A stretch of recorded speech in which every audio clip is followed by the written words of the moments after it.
Hello once again, guys. It's DikaiosOne here. Back with some more StarCraft. This isn't me playing, and right off the bat I'm going to apologize for the absolute terrible quality of my microphone. My other one is not working quite right, so I'm going to have to use this one for a little bit until I get a new one. And this is a replay that I picked up just off the internet, just driving down, the interwebs, and found this replay on the street corner looking all seductive. So it's essentially a hooker replay. But yeah, so I found it. It seemed pretty good. I did watch it beforehand, and I must say it wasn't pretty impressive. Pretty impressive. You will see why. And let's start by introducing the players here. And oh, by the way, this map here, Nezarim Crypt. This is an older map from one of the other from a previous season. Clearly wasn't part of 6 or 7. Now it is season 7 now, and it wasn't a part of season 6. That's for sure. So this is an older game. So some of the upgrades or some of the changes won't necessarily be in effect here. But yeah, so the players down here in the bottom right position we have T-Dub. He must be a gangster of some sort, and he is the blue Terran.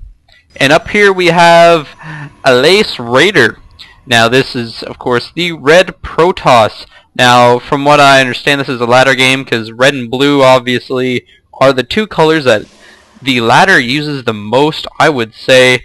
Or the only two colors that the ladder uses, and that's one way of really defining between a ladder game and a custom game, is the fact that in custom games a lot of times players will be like, oh, I want to be like green or purple or something, and then they'll do that. That's how you know that it is not a ladder game. You can see it's pretty standard opening right here, nothing fancy going on, each player grabbing their gas around at the same time. Well, actually, the Terran player's gas did finish up a little bit sooner, but then again, they really need the gas, especially if they're going to be going for like some sort of timing push with Stimpak or getting medevacs early, something along those lines. Protoss player here, he does have his gas down. He's transferring workers over, or worker over. We're just one for now. It seems. Cybernetics core is going down. He's probably going to get just enough gas for that warp gate tech. Oh, there we go. He's got a second probe on there now, which gets into the base. Doesn't really see much. He should see the tech lab going down though. That is a very key thing to see. You know that he's probably going to go for. Now, a lot of times nowadays, anyways, if you see the tech lab going down early like that, there could be some Reaper harass. I know that's very popular against Zerg. Not so much.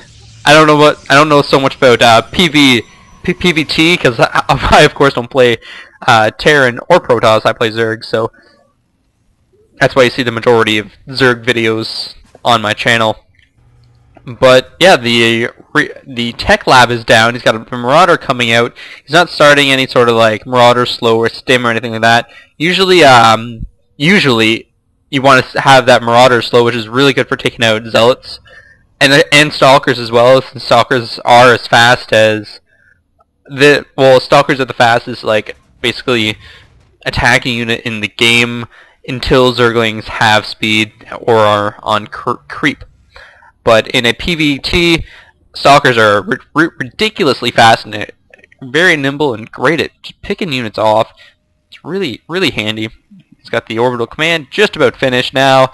Be getting some OP mules down in his mineral line. He's actually getting some really nice saturation down.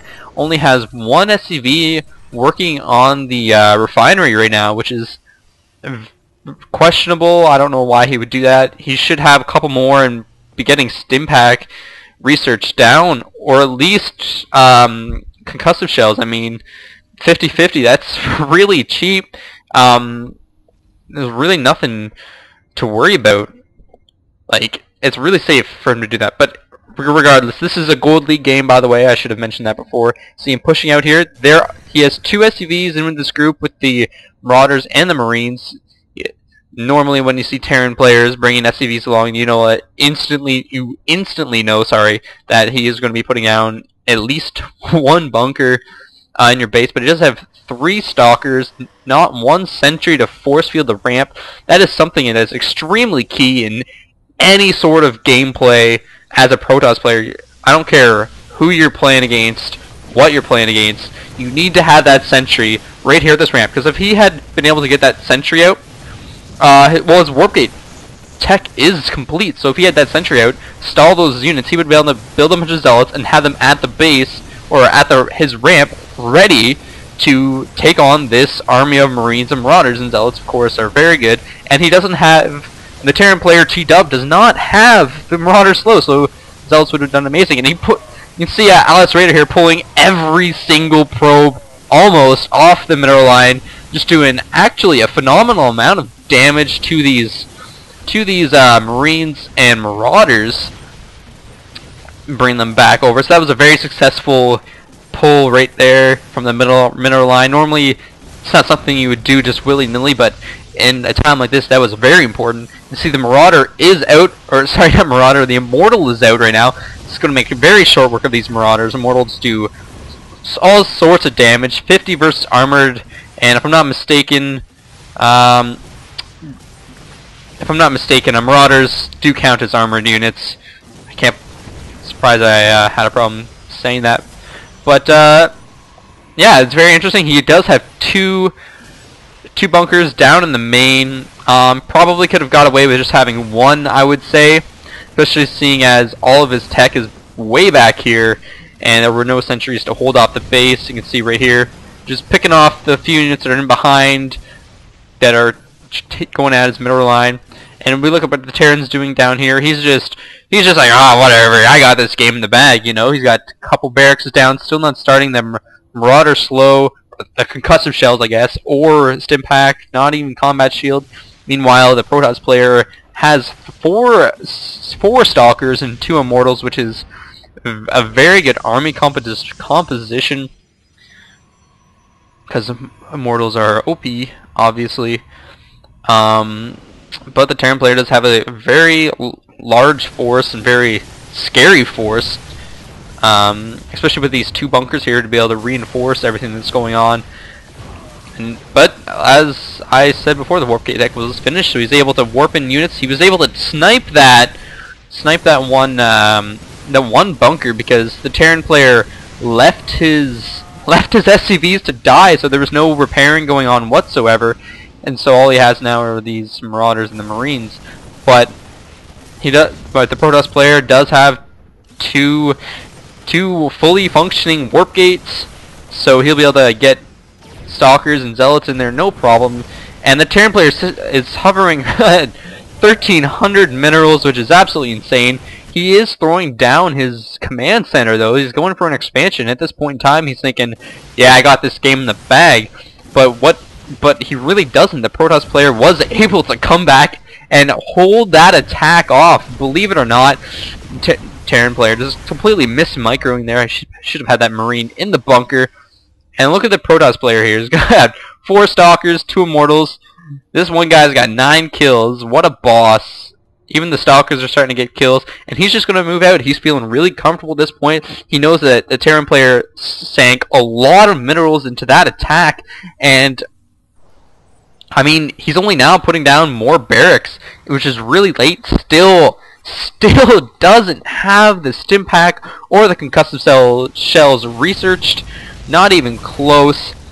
And you see here the Terran player is pulling SCVs off the middle line, but of course the Stalkers are nice and fast, able to pull away with no problem whatsoever. And the Immortals do 20 damage, which is like a third of the SCV life. Well, a lot more than a third. Sorry, I thought they had like 60 health. 45 health on the SCV, so that's almost half. And basically, right now, the Terran player is the Protoss player is free to just run right through the Terran player base. There's really nothing to defend. He built these 2 barracks and the factory way too late. He was sitting on so many minerals. The macro in this game was not the best, of course, but I think he just got a little bit greedy by throwing down that expansion instead of having more barracks in the base. Because, you know, as a Terran player, when in doubt, you build another barracks. It's how you win the game. But clearly he was not interested in winning, so he didn't put down any more barracks until it was way too late, and the Protoss player was in his base doing all sorts of damage. But Now the Protoss player made some mistakes too, like he's making some right now. He still only has the 2 gateways, and instead of placing down more gateways, he decides to go for an expansion. I do not agree with that, because now he does have the pylon down here, so he's going to be able to get troops, reinforcing troops down here very quickly. But again, he's only got the 2 warp gates. He now has 2 more on the way. He has quite a bit of gas. He does have only 1 probe on the gas right now, which is a very economically smart for him. Because frankly, he really doesn't need it at this point in time. He can only pump out 2 units at a time. Stalkers are what, like 25 gas, something like that. Anyways, I don't know exactly what units are priced where, because I'm a bit of a noob and I don't play these races. But I mean, all he needs now is some zealots. Some zealots would do lots of work. He doesn't really have a ton of minerals, though. I'd be throwing down ore gateways if I was him. Honestly, he has a lot of units. I don't know why he's not doing more damage than what he is. There's no reason he should be sitting here right now. He has, like, the Terran player has three Marines and 1 Marauder, which is nothing at all compared to this army here. He does have more units up there. He should just be engaging. He doesn't really need to worry about the surround from the SCVs. I mean, SCVs aren't Zerglings. When they surround you, you're screwed. They're SCVs. They have 45 health, and they do like 5 damage, sorry, my apologies. And plus he has the 2 proxy pylons able to warp in zealots. Finally has a sentry on the field, but it is way too late for that. A sentry earlier on would have totally helped him out, and it doesn't even cover the ramp, so that sentry was pretty much useless. It's 100 gas. He could have built another immortal, which probably would have been better for him. And T-Dub has left the game just like that. No GG. He knows when he's beat. He must be like Idra, where the G button on this keyboard is missing. I'm just kidding. I actually really love Idra. He's probably one of my favorite Zerg players. But yeah, still, obviously there were mistakes made on both sides, but all in all, that was a very good comeback on the Protoss player's part. Definitely wasn't expecting something along those lines. Very impressive. And there you have it. Make sure you send your replays into DikaiosOne at hotmail.com. Whether they're like this one and really awesome, or one of my videos where there's just like straight up build up an army and go for it. That's okay. I'd still like to see videos. Make sure they're less than 20 minutes in-game time, please, or else I will not be able to cast them because it'll be too long and I don't have a YouTube partnership.